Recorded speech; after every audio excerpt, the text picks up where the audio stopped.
Man, what's good, man? Welcome back to the channel, man. You already know what time it is.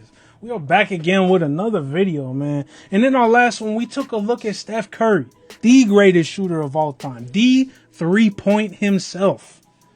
But what about the man who came before him? The man that walked so that he could run. The man that shot stationary so he could shoot off the dribble, man. We talking about Ray Allen today, man. We're looking at Ray Allen, looking at his prime, the Milwaukee Bucks Sonics days, man. And we got a video from our boy Johnny Arnett, man. This video is called He's More Than This Shot. All right, we talking about more than just them Heatles days, bro. Let's take a look at Ray Allen's greatness and truly respect him for what he was, man. So let's see what Johnny got for us.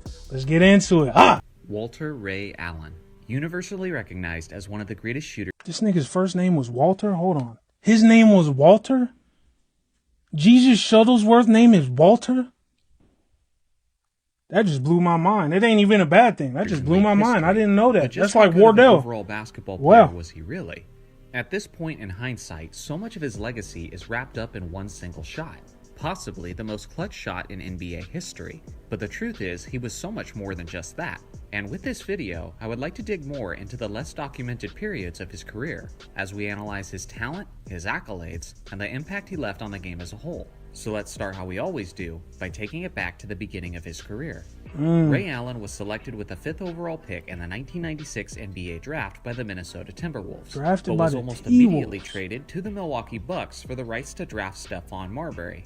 It would be in Milwaukee where the 6'5" shooting guard would begin his journey to the Hall of Fame.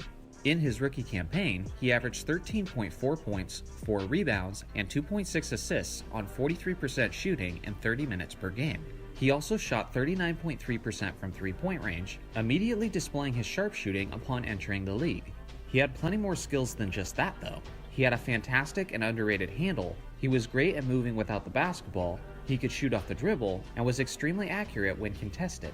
And many have already forgotten how he had a sneaky explosiveness when attacking the rim. He even participated in the NBA dunk contest in his rookie season.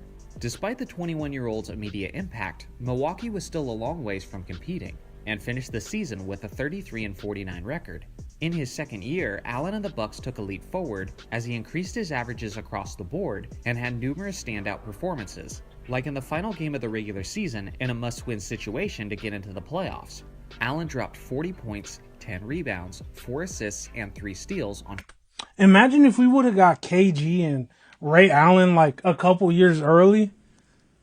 Hey, man, that T-Wolves team might have been something nasty, man, something crazy. That would have been crazy matchups with him versus the Spurs. You know what I'm saying? KG versus the Spurs in the playoffs with Ray. That would have been crazy, man. That's a crazy what if. 55% shooting. If a 22-year-old did that in today's NBA, social media would be losing its mind.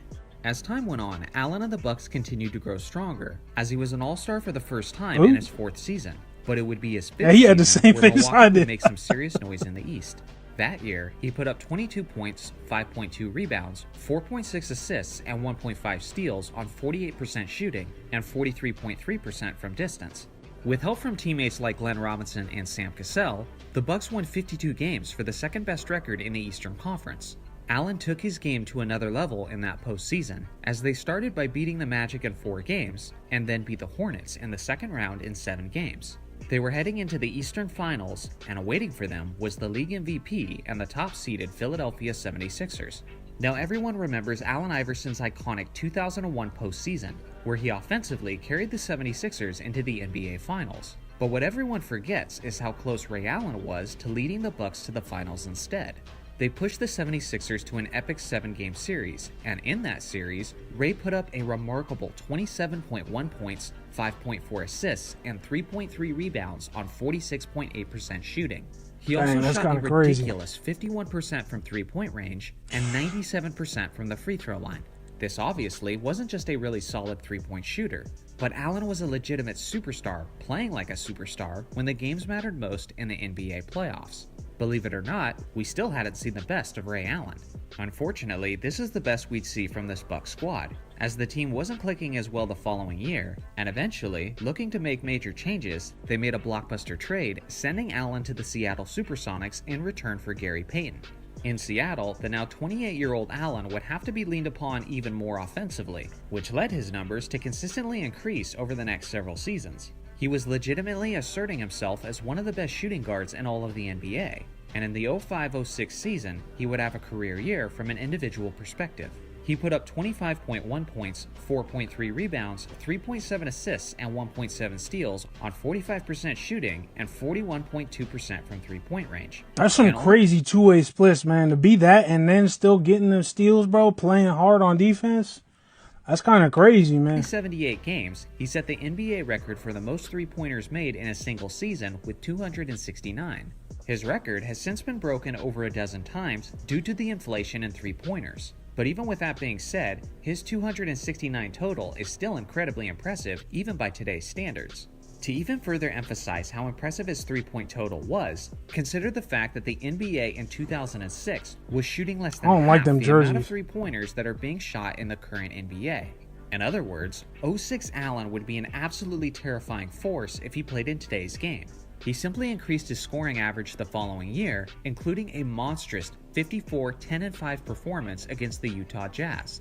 Unfortunately, shortly after that, his season was cut short by an injury, and he had to have ankle surgery on both ankles, missing the remainder of the 2006 to 2007 season. Although Allen was an all-star in each of his 4 full seasons with the Sonics, they were never able to make it as far as the conference finals, and due to this, the Sonics were ready to head into a complete rebuild by the 2007 offseason. So they traded Allen to the Boston Celtics for a couple players and a lottery pick. Shortly after, the Celtics also acquired Kevin Garnett, forming the iconic Boston Big Three. This is all well known and well documented, but the Celtics went from a 24-win team to a 66-win team after the additions. Man, 66 wins, man. That team truly was, I think, the start. Because I know we all saw Iman Shumpert, or who, I think it was him. He was talking about, like, LeBron is the one that broke the league, man. But this was the first domino to fall, bro. This was the first domino in the modern era where people were like, so we just doing that now? That's what we doing? This was the first team, man. The offensive production was spread out pretty evenly between the 3 stars.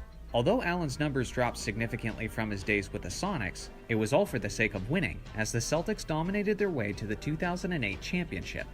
One thing Allen definitely displayed during his time with Boston was his natural clutch gene. Time and time again, he hit a game-winning basket or a crucial 3 just when his team needed it. In February of 2010, he became the all-time leader in three-pointers made. He also became the first player in NBA history to make at least 7 three-pointers in multiple finals games. When he joined the Miami Heat in 2012, he was 37 years old, and his best days were clearly behind him. That's crazy. I did not know that. He was 37 when he went to the Heels, bro. That's kind of crazy. He was already past his LeBron. I'm 36. He was already past that, bro. That's insane. I did not know that about him. With that being said, he was still about as reliable of a role player as it gets at that age. Other than the Heat's Big Three, he led Miami in scoring during his time there, and he continued to do what he had done so well throughout his career and hit the big shots when they mattered most. None more famous than the game-tying 3 with 5 seconds left in a must-win Game 6 of the NBA Finals. It literally saved the series, and it's why many people, including myself, recognize it as the most clutch shot in league history. Looking at the totality of his career as a whole, Allen made 10 All-Star teams, 2 All-NBA teams, and he was a 2-time NBA champion. He was a near 20 points per game scorer over the course of his career, and was a deadly 40% from three-point range. That's impressive just for a single season, but for an entire career at his volume of three-point shots is absolutely exceptional.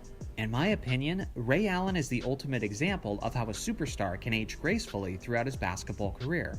At one point, he was a developing young star, and then he was the leading superstar of his franchise, and then he embraced his role as the second or third option, and eventually he became the standard of a solid and reliable role player. There was no point in his career where he didn't stand out in some way, shape, or form, regardless of his role. In my opinion, he's one of the top 10 shooting guards of all time, and one of the most clutch shooters the game has ever seen. So here's my question. Game on the line and you need a three-pointer. Is there any player you would rather have taking that shot than Ray Allen? Let me know in the comments below. Thanks for watching as always. Make sure to like and subscribe for more basketball content, and I'll see you guys in the next video. And that's kind of crazy too, because we gotta talk about that, man. Where does Ray Allen sit in the all-time shooting guard rankings, man? There's a lot of killers when you get to the top of that list, man. But to think that two of those top 10 players were playing with each other on the same team while LeBron was there, man, that Heat team was something different, man. They were truly on a different level in terms of the talent they had, man. I don't know. Where do you put Ray Allen all time? Maybe we'll have to make a video about that. Maybe some foreshadowing, man. But hey, that's a good video by Johnny, man, because again, it sheds light on the fact that Ray Allen was, you want to talk about Steph having that dog? Man, Ray Allen was always a dog. From the jump, he was Jesus Shuttlesworth, man. So I've always been a Ray Allen fan, though.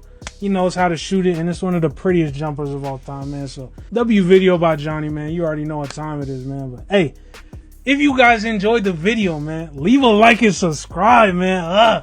You already know what time it is, man. We grinding for it. We getting these videos out by the day, man. So if you guys want to be along for the ride, man, go ahead and subscribe. You already know what time it is. And hey, if you like any of the music you heard in this video, go check out the channel, man. It's all right there. Bangers only. Or your money back guarantee, man. It's been Mugen Sharp, man. I'm going to catch you on the next one. Let's get it. Buttons and screen lines turning to real life, moving in real time. So I'ma get mine. Yeah, I'ma get mine. Remember the last time, writing in these lines, joking a landmine, hitting a revive, hitting a revive. It's the tagline, had to add 9, not a bad sign. Never seen a number that I knew I couldn't pass.